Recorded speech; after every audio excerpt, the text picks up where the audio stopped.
Hey, how's it going, you guys? Rhino here. So it's really good to be back, kind of in a little bit more of a schedule, making some videos for you guys.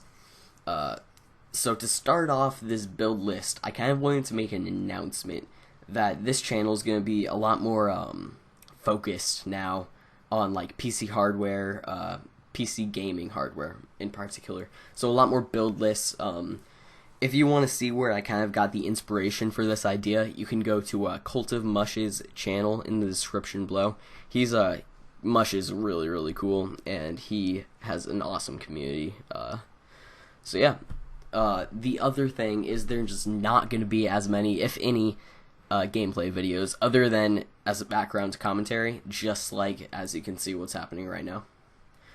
Okay, so with all that over with, here is the actual build list. So this is a fairly budget-minded build coming in at about $680, and I'm pretty amazed how far you can go with such a low price like that. Keep in mind that the price includes rebates and deals, and it does not include the final shipping cost. Let's start right off with the CPU. I'm really a huge fan of the AMD FX 8370.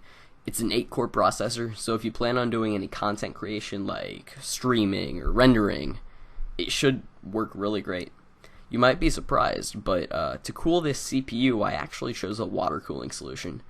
The Corsair H60 54.0 CFM liquid CPU cooler should help with the CPU to keep it chilly for really great overclocks. So next, the motherboard. I chose the Asus M5A 97R 2.0 ATX and 3 Plus motherboard. This is a really reliable motherboard, and coming in at just $70, it really doesn't break the budget. Again, you might be surprised by my choice of RAM. Prices for RAM have been dropping a lot recently, and I saw Ripjaw's X 16GB sticks for just $108. It's a pretty good price for 16GB, and it will help tremendously in video rendering. Now for the hard drive. I actually didn't go for an SSD with this one. It isn't very practical right now, especially for gaming. It will help for like load times in, say, Skyrim or Battlefield 4. They have pretty long load times.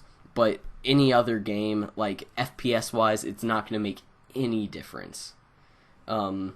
So instead, I actually just chose the Seagate Barracuda 1TB 72,000 RPM. I'm kidding.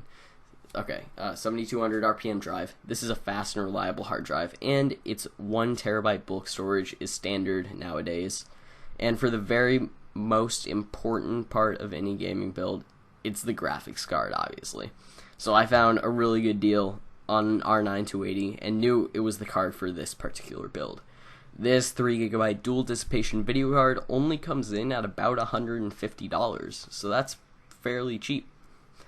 As for the case, I chose the Thermaltake VL8001 W2Z ATX mid-tower case. This isn't the most expensive or cool looking case on the market, but it fits well into the budget, and Thermaltake is a pretty trusted company. Now lastly, and arguably the most important component in any computer, the power supply. The PSU is really never a place to cheap out, so I went with the Corsair Builder 600 watt 80 plus bronze PSU.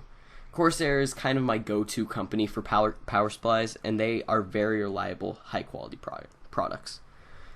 This build will absolutely destroy anything that you throw at it. Even the most intensive games will run great at 1080p.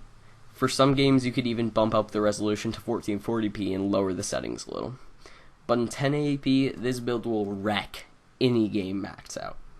I hope that you guys all enjoyed this build list for about $700, and if you did, make sure that you leave a like rating and leave a comment below.